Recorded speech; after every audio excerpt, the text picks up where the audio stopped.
This is for my fellow hunters!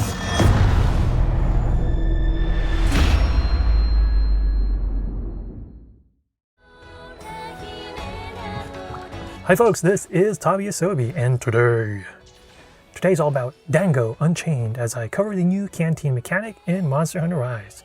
Yeah, so Capcom provided another sneak peek for Monster Hunter Rise this week. Hey, that rhymes. Yeah, to select media outlets, and I was fortunate enough to be granted one of those early looks.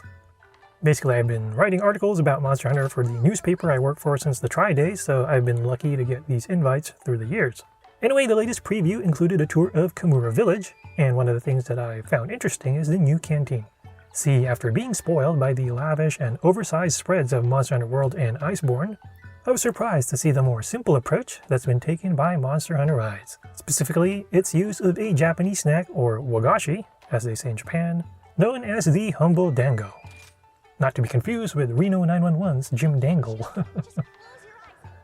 Yep, I just went there. Now, if you don't know what that is, it's basically a Japanese rice dumpling that's inserted into skewers. The basic version is just your white rice ball, slathered with some sweet sauce, but you can certainly get creative with various Dango variants. Or is that subspecies? Which is something that Monster Hunter Rise's Canteen can attest to. Yeah, so if you go to the Canteen, you'll notice some familiar options like the ability to pay with money or points. Usually I just pay with money because I want to use my points for other stuff, but hey, that's just me. I also noticed the option to pay with a Dango ticket, so I'm not sure if that works like the tickets from old games or the vouchers from World and Iceborne.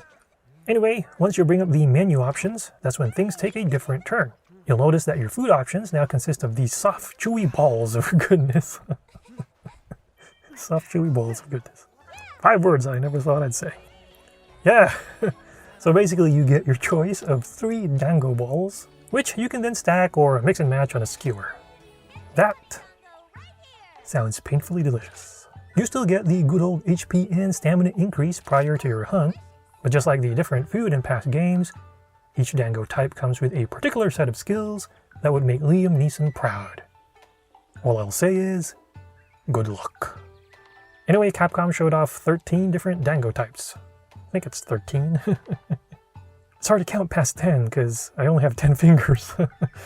For longtime hunters, some of these skills will certainly sound familiar if you simply replace the word Dango with feline. Anyway, let's go through the different Dango types right now. Up first is Dango Moneymaker. This one is acquired from the Wealthy Man Dango, made from sweet potato and sweet bean. That actually sounds delicious.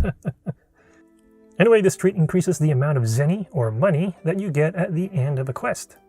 Up next is Dango Hurler, which is acquired from the Sweetheart Dango. No, it doesn't make you puke better, but it does increase the damage dealt by your kunai projectiles. I believe this one is based on an older skill as well. Except I believe that skill used to increase the power of stuff that you throw, if I remember correctly. Then you've got Dango Deflector, which is acquired from the Peach skill Dango. Just like Feline Deflector, this one helps your weapon retain sharpness after bouncing. Up next is Dango Bulker, acquired from the Cool to the Core Dango.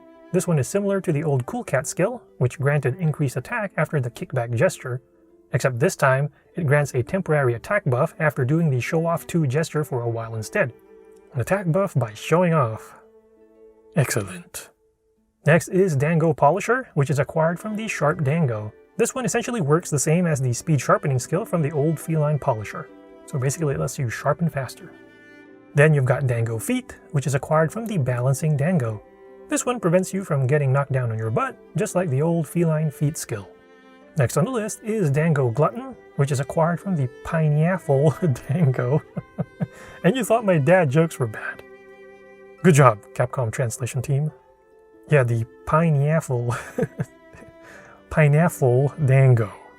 Get it? This one reduces stamina consumption for a certain period after eating. Up next is the Dango Defender Low. This one is from the Best Nut Dango and decreases damage taken sometimes, just like Feline Defender Low. Next up is Dango Medic Low. Acquired from the Medicinal Dango, this one slightly increases health recovery from items, just like the old Feline Medic skill. Dango Bird Collar, meanwhile, is acquired from the Chirp Chirp Dango. This one makes Spirit Birds more likely to approach you, which is great if you're the type to track down Spirit Birds in the field in order to get their buffs to stats such as health, stamina, attack, or defense. Dango Gatherer is acquired from the Beautiful Dango. B-E-E, Beautiful Dango. I see what you did there, Capcom. Bzzz. This one works just like the old Honey Hunter skill, and it increases the amount of honey that you can harvest when gathering. Dango Reviver, meanwhile, is acquired from the Moongaze Dango. This one restores health to surrounding allies in the area after you faint once. So kind of like the old Feline Bequest skill, if you guys remember that one. Dango Trainer is acquired from the Buddies Treat Dango and speeds up the growth of your buddy companions. So it's like a new version of the old Feline Trainer skill.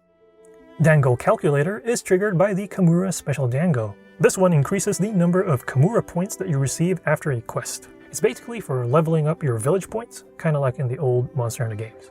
Anyway, so like I mentioned earlier, you can mix and match based on the skills that you want.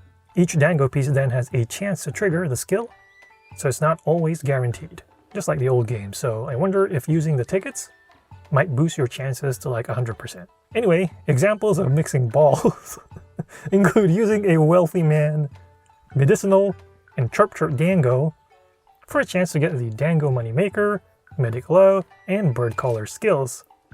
That particular combination resulted in a health plus 30 and stamina plus 30 boost prior to departing for a hunt, at least in the preview that I watched. You can also register your favorite Dango combinations as a set for quicker selection in the future. Anyway, there you go, a quick preview of the new Canteen mechanics for Monster Hunter Rise. So what do you think of the new approach based on Japanese Dango?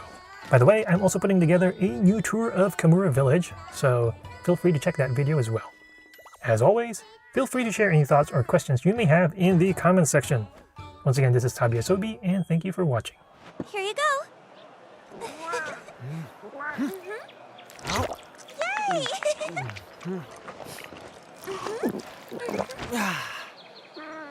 Yay!